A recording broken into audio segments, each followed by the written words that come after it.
सवाल है कि हमने देखा है कि लोग 9-10 मुहर्रम को नमाज़ नहीं पढ़ते और गंदे कपड़े पहनते हैं। जब उनसे पूछा जाए तो कहते हैं कि इमाम हुसैन जंगी हालत में दुनिया से गए और उनके कपड़ों पर मिट्टी भी थी और हम इसलिए गंदे कपड़े पहनते हैं ताकि उनके साथ मुशाबहत इख्तियार हो जाए। और नमाज के मतलब उनसे पूछा जाए तो कहते हैं कि मौला हुसैन करम करेंगे।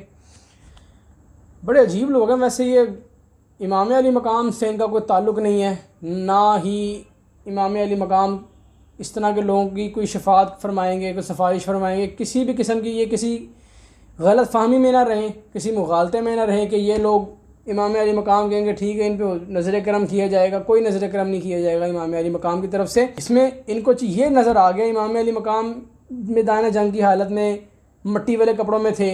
इनको ये नज़र नहीं आया कि इमाम अली मकाम जब जंग में थे आपने नमाज़ नहीं छोड़ी, ये नमाज़ नहीं पढ़ रहे। इमाम अली मकाम ने कोई नमाज़ नहीं छोड़ी उस हालत में कि आपने उस कंडीशन के अंदर भी नमाज अदा की, नमाज नहीं छोड़ी। और इनसे पूछा जा रहा तो कह रहे मौला हुसैन करम फरमाएंगे। तो ऐसे लोगों को इंशाअल्लाह फिर मौला हुसैन खुद हाथ पकड़ के जहन्नम में छोड़ के आएंगे।